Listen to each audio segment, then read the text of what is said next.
வீடியோவில் ஃபின்ஸ் அப்படிங்கிற கான்செப்ட் வந்து பார்க்க போகிறோம். ஓகேயா, ஃபின்ஸ் அப்படிங்கிற கான்செப்ட் பார்த்தீங்கன்னா ஹீட் டிரான்ஸ்மிட்டிங். ஓகே, ஒரு பொருளிலேருந்து ஹீட்டை வெளியில் எக்ஸ்ட்ராக்ட் பண்ணுறது. ஓகே, எக்ஸ்காஸ்ட் பண்ணுறது. ஓகே, அது வந்து என்ன பார்த்தீங்கன்னா rectangular fin, circular fin, fin அப்படின்னு நிறைய டைப்ஸ் வந்து இருக்கும். நமக்கு எக்ஸாம் பாயிண்ட் ஆஃப் வியூக்கு ஃபார்முலா பேசிஸில் என்ன தேவை அதை மட்டும் இந்த வீடியோவில் வந்து தெளிவாக பார்க்கலாம்.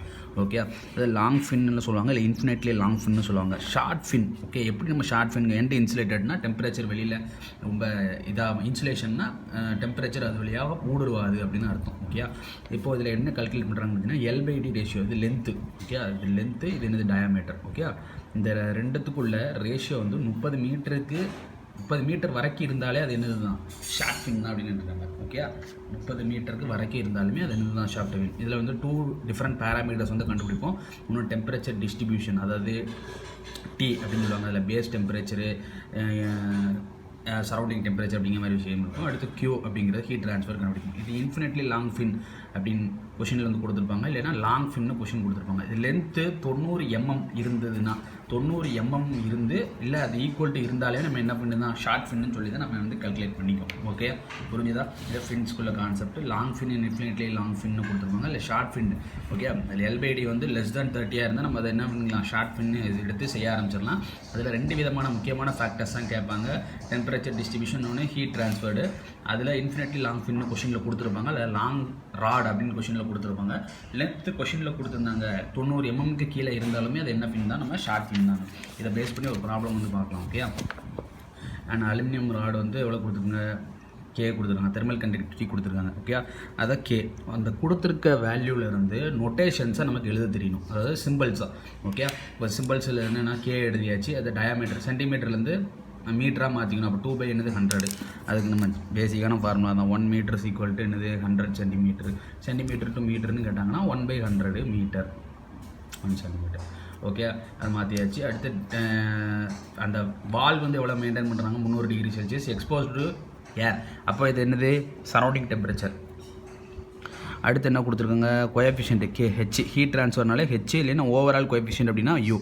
இது வந்து ஓவரால் அப்படின்னு எடுத்துப்போம். Okay, calculate the heat lost at a distance of 10 cm from the wall. From the வால்லேருந்து 10 cm தள்ளி என்ன பண்ணுங்க கண்டுபிடிங்கன்னு இருக்குங்க. இது லாங் ஃபினா ஷார்ட் ஃபினான்னு ஃபஸ்ட்டு கண்டுபிடிக்கணும். அதுக்கடுத்து ஒவ்வொரு பேராமீட்டர்ஸாக ஃபஸ்ட்டு பார்ப்போம். ஃபஸ்ட்டு லென்த்து எல்லாத்தையுமே என்னதுக்கு மாற்றணும் பார்த்தீங்கன்னா மீட்டருக்கு மாற்றணும். ஏன்னா என்னோட ஹீட் ட்ரான்ஸ்ஃபர் கோஎஃபிஷியன்டோட யூனிட் வந்து மீட்டரில் இருக்குது. ஓகே, அப்போ எல்லாத்தையும் மாற்றியாச்சு. கொஷின் என்ன கேட்டுறாங்க, Q கேட்டுருந்தாங்க. ஓகே, டயாமீட்டர் லென்த்தையும் வச்சு L/D கண்டுபிடிச்சி 30க்கு கீழே இருக்குது. So it is short fin. Okay, அடுத்து என்ன சொல்லியிருந்தாங்க, temperature at distance of the wall அப்படின்னு கொடுத்துருந்தாங்க. End of the rod is என்னது கொடுத்துட்டாங்க, இன்சுலேட்டன்ட்டாங்க. ஓகே, இப்போ ஷார்ட் ஃபின்னு தெரிஞ்சுட்டு எண்ட் இன்சுலேட்டட். அதுக்கான ஃபார்முலாவை டேட்டா புக்கில் வந்து எடுத்து எழுதணும். ஓகே, அதுக்கான ஃபார்முலா டேட்டா புக் எடுத்து எழுதணும். L/D கொடுத்துருந்தாலே அது என்னது தான் சர்க்குலர் சிலிண்டர்கள் ஆப்ஜெக்ட் மாதிரி தான். ஓகே, அப்போ நான் அதுக்கு ஏரியா கண்டுபிடிக்கிறது என்ன ஃபார்முலா, π/4 இன்ட்டு என்னது d². பெரிமீட்டர் கண்டுபிடிக்கிறது என்ன ஃபார்முலா, π இன்ட்டு d. பெரிமீட்டர்னா அந்த சர்க்கிளோட பெரிமீட்டர், சர்க்கம்ஃபரன்ஸ் 2πr நம்ம சொல்லுவோம், இல்லைன்னா என்னது πd. ஓகே, அதையும் நம்ம என்ன பண்ணியாச்சு கண்டுபிடிச்சாச்சு. இது ரெண்டுமே எனக்கு அந்த ஃபார்முலாவுக்கு தேவைப்படுது. இந்த ஃபார்முலாவுக்கு P தேவைப்படுது, A தேவைப்படுது. ஓகே, TB பேஸ் டெம்பரேச்சர், இது இன்ஃபினிட் சரௌண்டிங் டெம்பரேச்சர் கொடுத்துருந்தாங்க. ஓகே, என்ன தேவையோ அதை மட்டும் கண்டுபிடிக்கணும். ஓகே, அப்போ நம்ம Qவோட வேல்யூவே தெரிஞ்சாச்சு. எல்லா டேட்டாவையும் அதில் தூக்கி போட்டு கண்டுபிடிச்சாச்சு. அடுத்து டெம்பரேச்சர் கேட்டிருந்தாங்களா, டெம்பரேச்சர் ஃபார்முலா எழுதியாச்சு. இந்த X அப்படிங்கிற வேல்யூ தான் எங்கிருந்து வாலில் இருந்து 10 mm கொடுத்துருந்தாங்களா, 10 mm இதா 10 சென்டிமீட்டர் மில்லிமீட்டராக மாற்றினா 10/100. அப்போ 0.10 வரும். அதை நான் அப்படியே சப்ஸ்டிட் பண்ணுறேன். எனக்கு இது வந்து ஏர் டெம்பரேச்சர் தெரியும், இது சர்ஃபேஸ் டெம்பரேச்சர்னு தெரியும். ஏர் டெம்பரேச்சர் எவ்வளோ கொடுத்துருந்தாங்க, ஏர் டெம்பரேச்சர் சரௌண்டிங் டெம்பரேச்சர் வந்து எல்லாத்தையுமே கெல்வினுக்கு மாற்றிக்கணும். ஓகே, ஏன்னா இந்த ஹீட் ட்ரான்ஸ்ஃபர் கோஎஃபிஷியன்ட் கெல்வினில் இருக்கனால எல்லாத்தையும் கெல்வினுக்கு மாற்றிக்கணும். Base temperature, surface temperature, base temperature ஒன்று தான். ஓகே, 573, இது என்னது 303. ஓகே, இப்போ இது என்னது TB, இது என்னது T இன்ஃபினிட்டி. அவ்வளோதான். இது அப்படியே நான் அந்த ஃபார்முலா போடுறேன். TB எவ்வளவு 573, T இன்ஃபினிட்டி 303.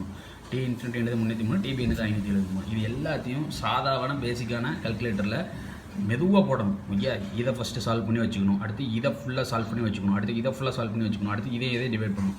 நம்ம மொத்தமாக கல்குலேட்டரில் போட்டால் தப்பாக தான் வரும். ஓகே, ஸ்டெப் பை ஸ்டெப்பாக போட்டு நம்ம அந்த ஸ்டெப்பை எழுதணுங்கிற அவசியம் இல்லை. அதை ரஃப் ஒர்க் மாதிரி வச்சுக்கலாம். இது வரைக்கும் நம்ம நோட்டில் எழுதிட்டு அதுக்கடுத்து இதை தனியாக நம்ம கல்குலேட் பண்ணி ரஃப் ஒர்க்கில் வச்சுட்டு இதை தனியாக கல்குலேட் அது 2 டிவைட் பண்ணி அந்த வேல்யூ வந்து வரும். ஓகே, இதுலேருந்து நம்ம டெம்பரேச்சர் கண்டுபிடிச்சிடலாம். புரிஞ்சுக்கிட முடியுதா? ஓகே, ஆனால் அந்த டிஸ்டன்ஸையும் எழுதிட வேண்டியதான். அந்த X அப்படிங்கிற டிஸ்டன்ஸ் வந்து வாலில் இருந்து அப்படின்னு கொடுத்ததுனால நம்ம எழுதியாச்சு. ஓகே, ஹீட் ட்ரான்ஸ்ஃபர் ரிலேட்டடான ஏகப்பட்ட வீடியோஸ் நம்ம சேனலில் கிடக்கு, பார்த்துக்கோங்க. பாய்.